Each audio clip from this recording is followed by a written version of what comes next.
श्री विष्णूंचा दुसरा अवतार कूर्मावतार। एकेकाळी स्वर्गात देवतांचे वैभव, शक्ती आणि ऐश्वर्य अतुलनीय होते। इंद्रदेव आपल्या सामर्थ्यावर गर्व करू लागले होते। त्याचवेळी क्रोध आणि तपश्चर्येसाठी प्रसिद्ध असलेले दुर्वासा ऋषी स्वर्गात आले। त्यांनी इंद्रदेवाला श्रद्धेने एक दिव्य पुष्पमाळ अर्पण केली। पण गर्वाने आंधळे झालेल्या इंद्रदेवाने त्या माळेचा योग्य सन्मान न करता ती आपल्या वाहन ऐरावत हत्तीच्या मस्तकावर ठेवली। ऐरावताने ती माळ पायाखाली तुडवली। ही दृश्य पाहताच दुर्वासा ऋषींचा क्रोध उफाळून आला। गर्वाचा नाश होईल असे म्हणत त्यांनी इंद्रदेवाला शाप दिला। स्वर्गाचे वैभव, देवतांची शक्ती आणि तेज नष्ट होईल।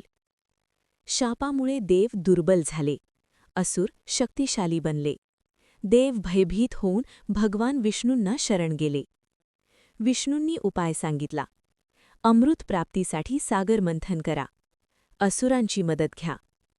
देव दानवांनी मिळून मंदार पर्वत मंथनदंड म्हणून आणि वासुकी नाग दोर म्हणून वापरला। पण मंदार पर्वत समुद्रात बुडू लागला। तेव्हा भगवान विष्णूंनी कूर्मावतार धारण केला। विशाल कासवाच्या पाठीवर मंदार पर्वत स्थिर झाला आणि मंथन सुरू झाले।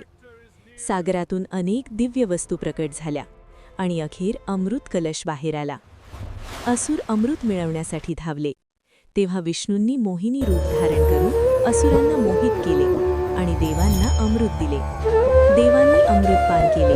त्यांचे वैभव, शक्ती आणि तेज पुन्हा प्राप्त झाले आणि सृष्टीत धर्माचा विजय झाला।